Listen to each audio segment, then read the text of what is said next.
Welcome again students. Today we will start next topic of plus 2 physics. Plus 2 physics का हम next topic करने जा रहे हैं। पिछले कल हमने we have find the magnetic field on the axial line of the on the axis of the current carrying loop and today we are going to do next topic that is ampere circular law. तो ampere circular law करने जा रहे हैं हम।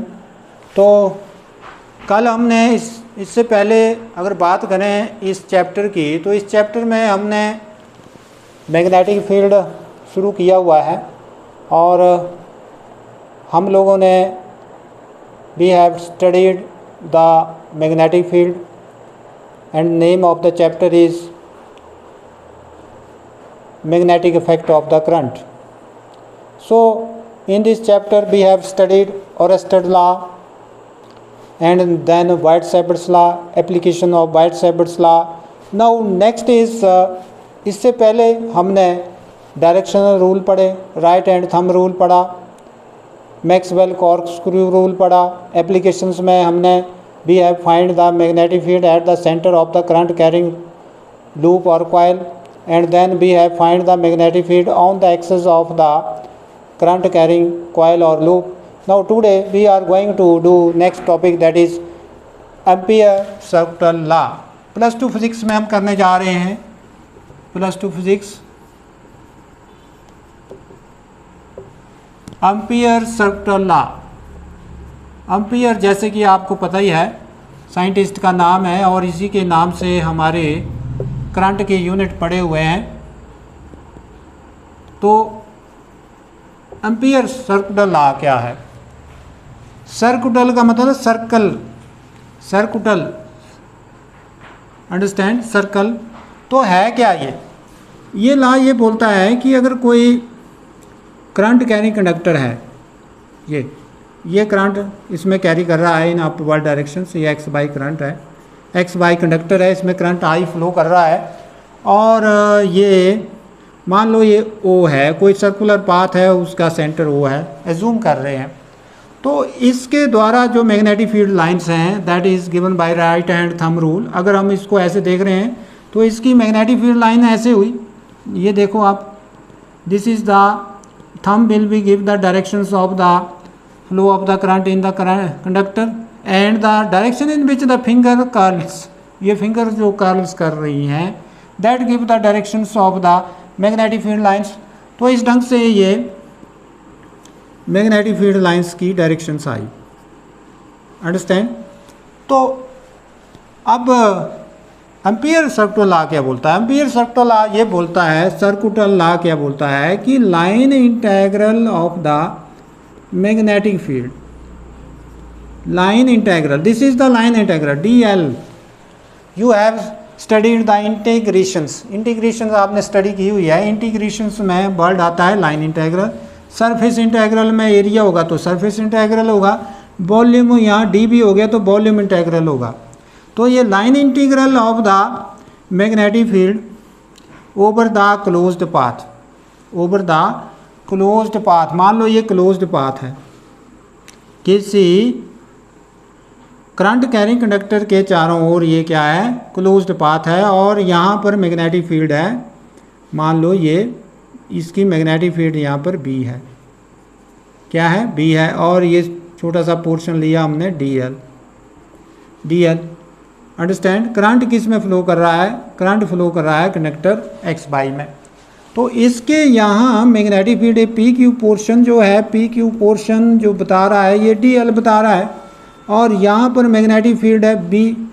तो B vector और DL vector की direction same होगी। ये अगर B वेक्टर इधर को है, जैसे हम बता रहे हैं कि ऐसे है, तो DL की B डायरेक्शन सेम हुई, मीन्स थीटा क्या हो गया? 0 डिग्री हो गया।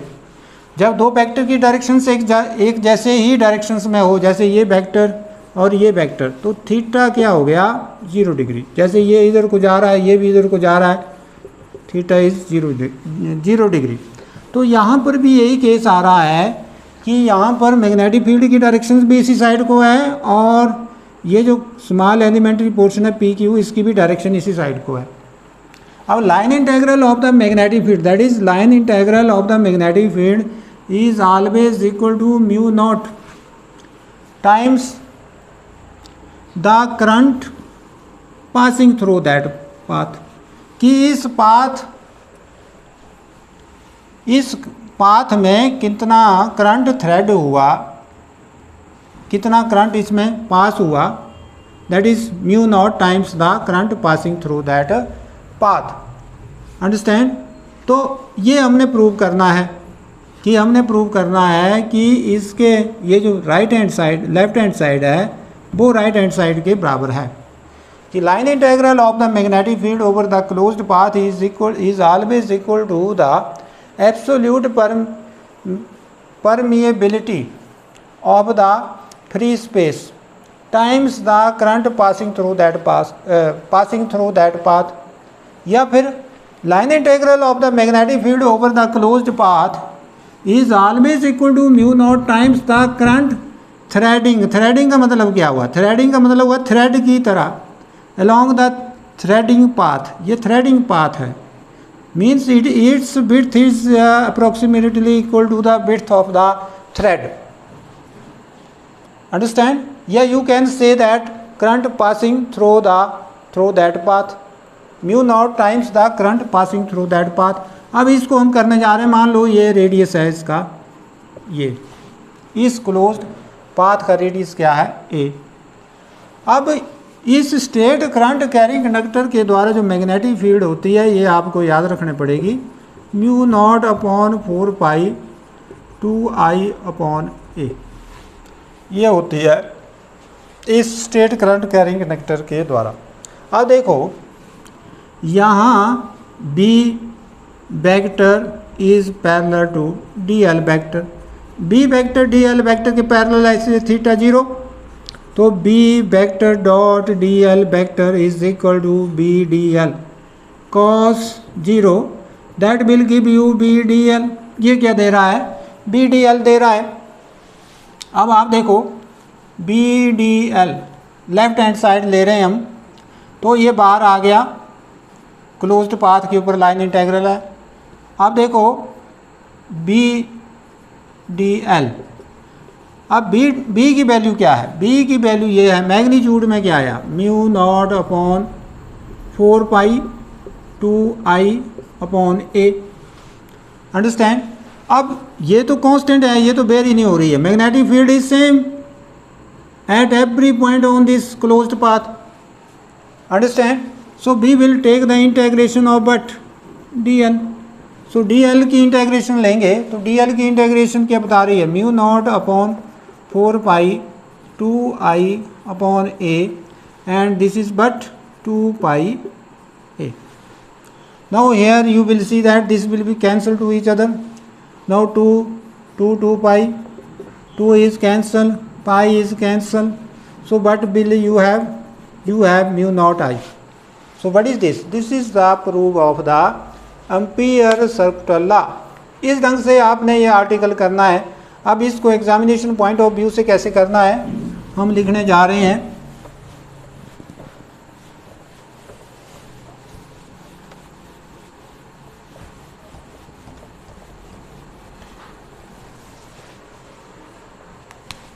ये जो पहले मैंने कराया ये लिखना नहीं है, अंडरस्टैंडिंग के लिए अगर आप साइड में इसको करना चाहते हैं रफ वर्क में तो इसको कर सकते हैं। तो this law states that line integral of magnetic field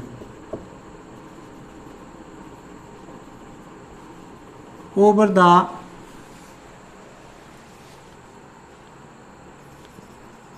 closed path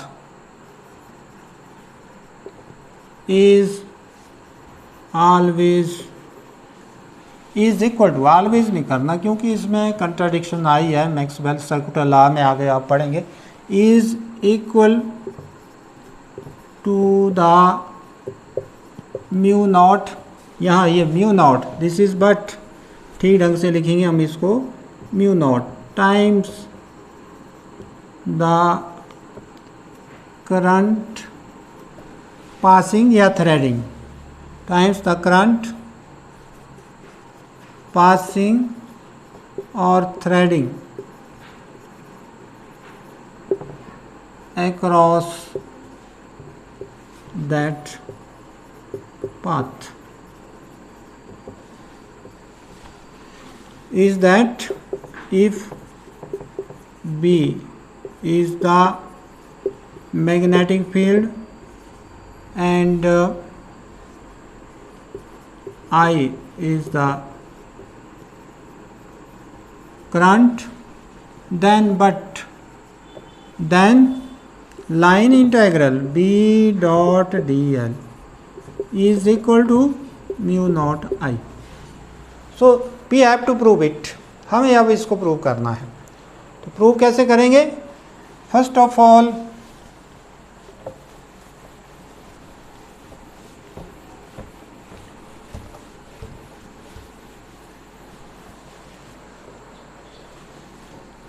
proof. Consider a straight current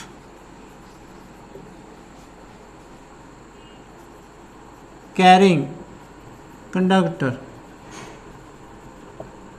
carry current I. Consider a straight current carrying conductor X by carrying current I passing through the center of loop of radius A as centre क्या है? Centre है इसका O of loop of radius A as shown in figure. जैसे कि figure में बताया हुआ है, ये हमारे पास straight current carrying conductor X by और ये हमारा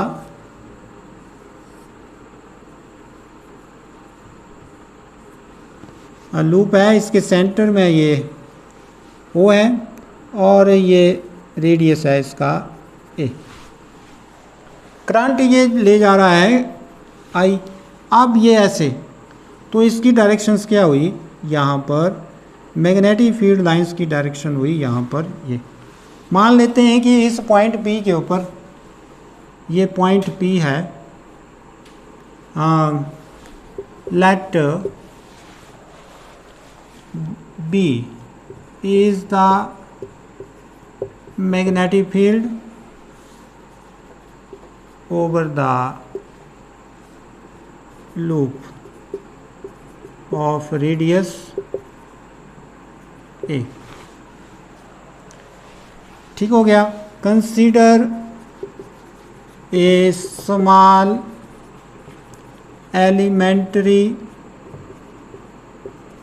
पोर्शन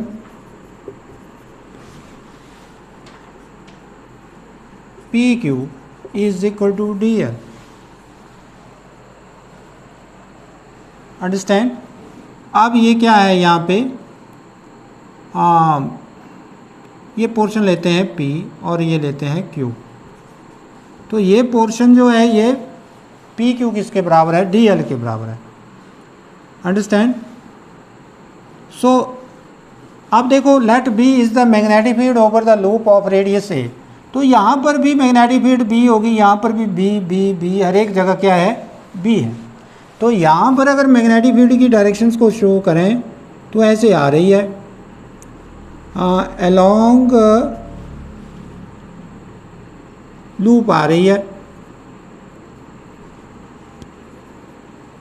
ये ऐसे ऐसे। तो आप क्या लिखेंगे? Since B vector is parallel to DL vector। B L vector किसके पैरेलल है, डी एल वेक्टर के पैरेलल है। तो इस केस में देन थीटा क्या हुआ, थीटा हो गया आपका 0 डिग्री। तो हमारा जो हम ले रहे हैं so B dot D L, B dot D L is equal to what is that, B D L cos 0 degree. So you have B D L, ये क्या आया बी डी एल, क्योंकि cos 0 क्या होता है, cos 0 होता है 1। तो यहाँ पर यू हैव, ये तो आएगा आपका बी डी एल, बट यहाँ लिखेंगे इसको बी डी, वेक्टर हटा देंगे क्योंकि हम लोग ये इक्वेशन चली हुई है हमारी, तो इसलिए ये this is but B D L, this is question number 1। But अब हमारा नेक्स्ट क्या है, नेक्स्ट बी की वैल्यू का पता होना चाहिए जैसे मैंने बताया है। But B is equal to mu naught upon 4 pi 2 I upon A, ये आपको चीज़ याद रखनी पड़ेगी क्योंकि this is the magnetic field due to the state current carrying conductor using 2 in 1, 2 को 1 में यूज़ करेंगे। So what is B have, B vector dot D L is equal to what is that, mu naught, this is mu naught upon 4 pi 2 I upon A and what is that D L, ये क्या हुआ D L हुआ। अब ये D L के बराबर है, तो हमारे पास क्या आया, B vector dot D L is equal to, so we have mu naught upon 4 pi 2 I upon A and integration of what is that D L. तो mu naught upon 4 pi 2 I upon A and D L की integration circumference 2 pi R, या A are क्या है ए, तो आप देखो ए से ए cancel, ये 2 2 4 पाई 4 पाई कैंसिल, हमारे पास क्या रहा mu naught I. So what is that, we have the result B vector dot D L is equal to mu naught I. So this is the Ampere circular law, ये हमारे पास ampere circular law आया है और इसमें हमने ये जो topic है ये हमारा एम्पियर सर्कुलर लॉ का ये हमने कंप्लीट कर लिया है। अब इसकी जो आएंगी आगे नेक्स्ट एप्लीकेशंस आएंगी,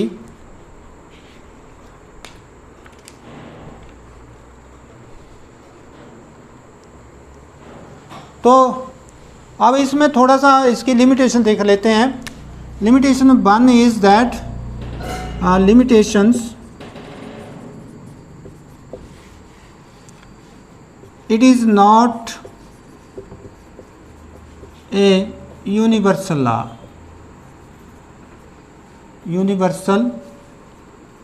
law, और second is that it is only hold for steady current, ये केवल स्टडी करंट के लिए ही वैलिड है और ये यूनिवर्सल लॉ नहीं है क्योंकि इसमें डिसकंटिन्यूटी आती है, वो हम मैक्सवेल डिस्प्लेसमेंट करंट से रिमूव करेंगे।